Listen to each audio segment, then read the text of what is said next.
لقد من اللہ علی المؤمنین اذ بعث فیہم رسولا من انفسہم، اللہ نے مومنوں پر انعام کیا، احسان کیا کہ ان میں سے ہی ایک شخص کو ان میں رسول بنا کے بھیج دیا۔ ان کا کام کیا ہے؟ یتلو علیہم آیاتہ، اللہ کی آیات پڑھ کر ان کو سناتے ہیں، وَيُعَلِّمُهُمُ الْكِتَابَ وَالْحِکْمَةَ، اور وہ انہیں کتاب اور حکمت کی تعلیم دیتے ہیں، اگرچہ وہ لوگ اس سے پہلے واضح گمراہی میں پڑے ہوئے تھے۔ آپ کی بعثت سے قبل جو کچھ تھا اس کا تذکرہ آیت کے آخری حصے میں فرما دیا کہ وہ واضح گمراہی میں پڑے ہوئے تھے۔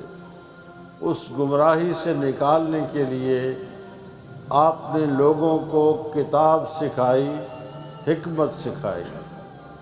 گویا کہ آپ ایک معلم کی حیثیت سے تشریف لائے، اور آپ نے اس کی وضاحت بھی فرما دی، بعثت معلما، مجھے استاد بنا کر بھیجا گیا ہے، تعلیم دینے والا معلم بنا کر بھیجا گیا ہے۔ اور آپ کی تعلیمات زندگی کے ایک حصے کے لیے نہیں بلکہ ہر شعبے کے لیے، زندگی سے پہلے، زندگی کے بعد ہونے والے واقعات اور حالات، اس کی بھی تعلیم آپ نے دی ہے۔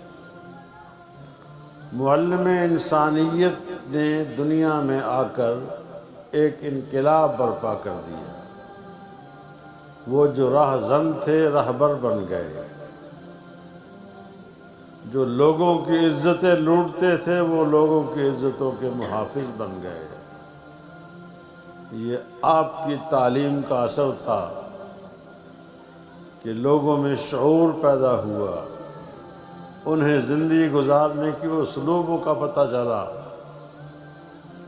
آپ نے انہیں اسلوب سکھائے اور اس کے مطابق انہوں نے کام کیا۔ ہم عام طور پر معلم یا استاد اسے کہتے ہیں جو کسی کالج یا اسکول میں پڑھاتا ہے یا مدرسے میں پڑھاتا ہے، ٹھیک ہے وہ بھی استاد ہے،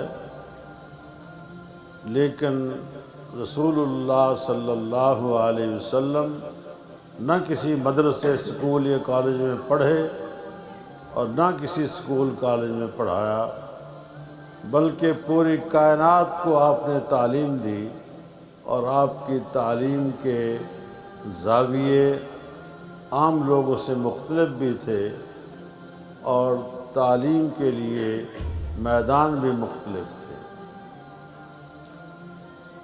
رسول اللہ صلی اللہ علیہ وسلم نے ارشاد فرمایا، علمنی ربی فاحسن تعلیمی وادبنی ربی فاحسن تادیبی، میرے رب نے مجھے علم سکھایا، بہت اچھا علم سکھایا، میرے رب نے مجھے ادب سکھایا، بہت اچھا ادب سکھایا۔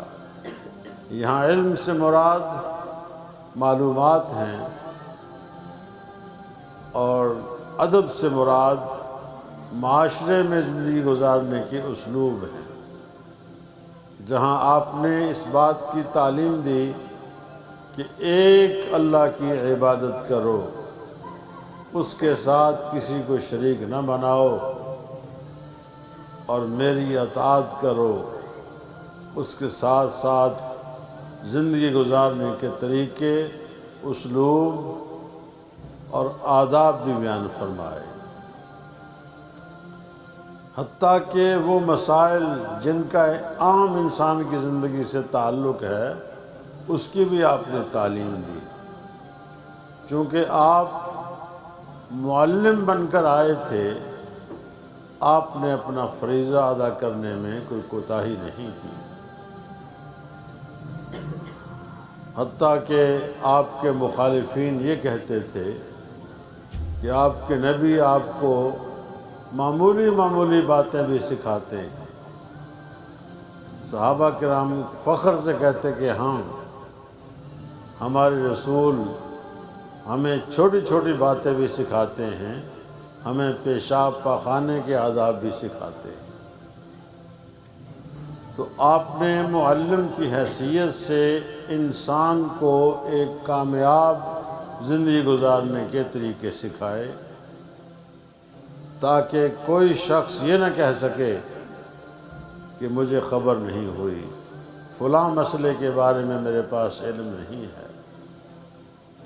آپ کا اسلوب اتنا سادہ اور عمدہ ہوتا تھا کہ سمجھنے والے کو دقت محسوس نہیں ہوتی تھی۔